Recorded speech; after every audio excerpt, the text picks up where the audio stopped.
life was very, very hard.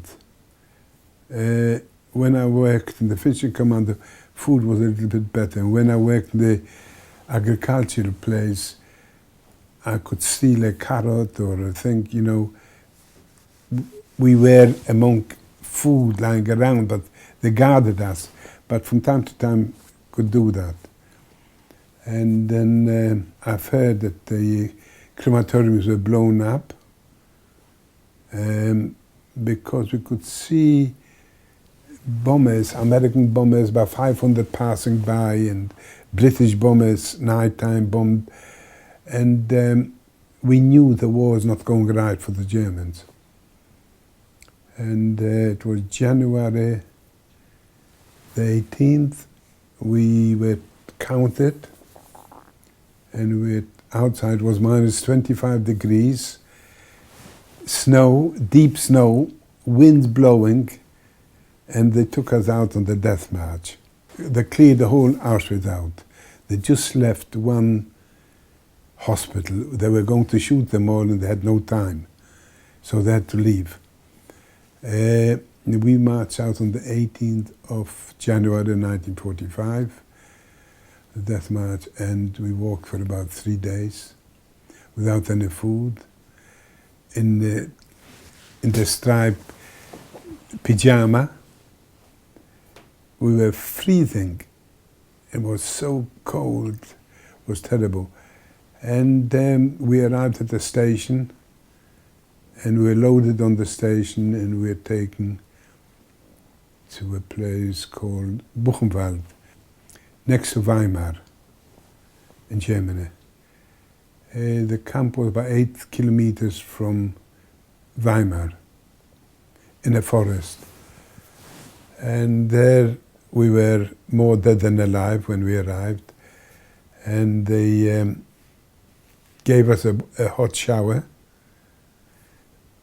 and also they changed our clothes. Then they put us in, me with some other people, they put in with Russian prisoners of war. That was because they didn't recognize the Russians, the Geneva Convention. And they put them into concentration camps.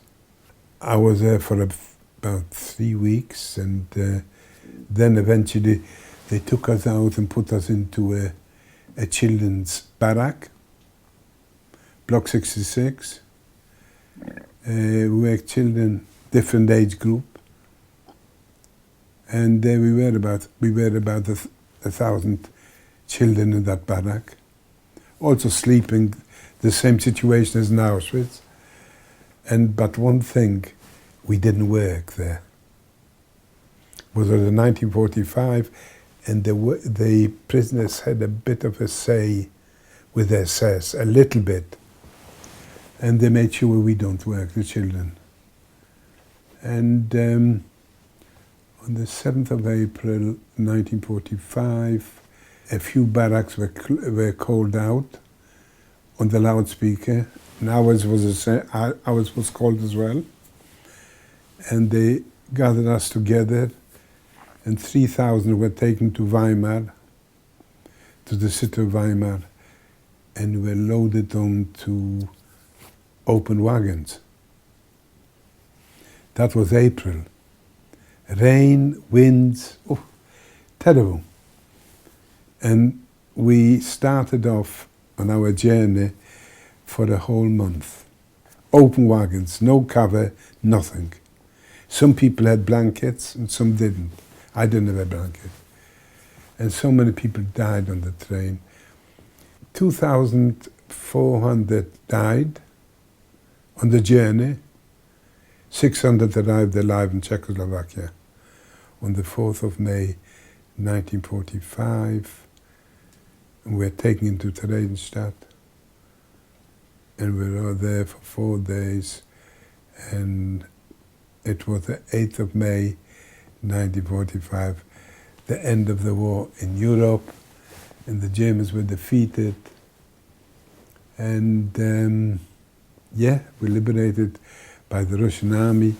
They brought us rice pudding, and I stuck to rice pudding. Others had meats and all sorts of different things. I didn't. want, and some people died after the war from eating what they're not used to it. Then we were in Theresienstadt for about nearly 4 months, and on the 12th of August we were taken to Prague, the capital of Czechoslovakia, and 2 days later we were taken to the airport, 40 girls and 260 boys. On 10 bombers, they brought us to the Lake District, to Windermere.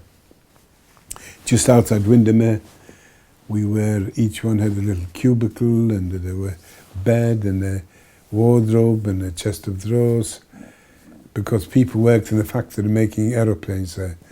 And after the war, they didn't need them anymore, so everybody went home, so we took over that situation. And then we had a dining room there, and we had about 8 hours lessons in English. That's all the lessons we had. And that's how I just pick words up as I went along, and 8 hours wasn't sufficient. And then after 6 months recuperation, they took some boys to Liverpool. I went to the Liverpool boys, 20 of us. Manchester took 30, London took 120, and so on. Glasgow. They distributed us all over the country. And then after 18 months, they said, right, you've got to learn the trade now. And I've learned as an electrician, and as I did furriers, mechanics, tailors, all sorts of different things. And that was basically my life through the camps and my childhood and so on.